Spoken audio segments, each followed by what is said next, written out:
Meet richer. On paper, he did everything right. He followed every piece of financial advice society praises. Save early, invest often, delay pleasure. Richard grew up hearing the same phrases we all heard. Save for a rainy day. Compound interests will make you rich. Don't waste money. He believed them fully. So Richard became disciplined. He chose a stable career as an engineer. He worked non-stop for decades. He drove used cars while others upgraded. He lived in a modest house. Every extra dollar went into investments. He maxed out his retirement account every single year. No excuses. No breaks.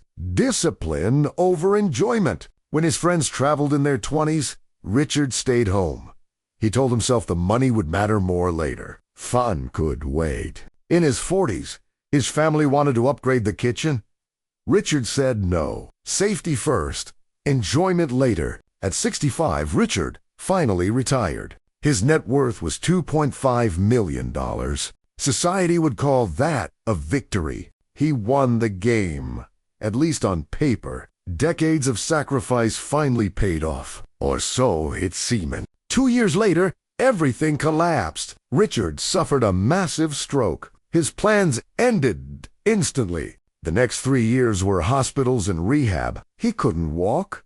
He couldn't travel. He couldn't enjoy life. At 70, Richard died. When his estate was reviewed, his account showed $2.8 million. The market had gone up.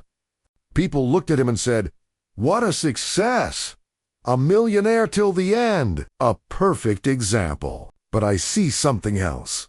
I see a tragedy. A man who never cashed in his life. He traded tens of thousands of hours for money he never used. Stress, commutes, sacrifices, for nothing. In economic terms, Richard didn't win. He lost. He accumulated chips and never played them. This brings us to an uncomfortable idea, one that scares most people. Jai with zero.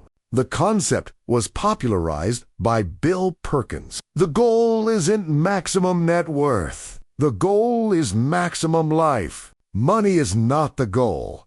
Money is a tool. It is stored life energy. You trade time for money. If you die without spending it, you worked for free. Simple math. Standard advice assumes money has equal value at any age. That is false. Biology disagrees. $10,000 at 25 creates memories. At 45, it creates comfort. At 85, it creates limitations. The older you get, the less value you extract from money. Your body becomes the bottleneck. We juggle 3 things: health, time, and money. You never have all 3. So why do people hoard money? Fear and children. Let's address fear first. Dying with zero doesn't mean going broke early. It means planning smartly. Insurance exists for a reason. Now about kids.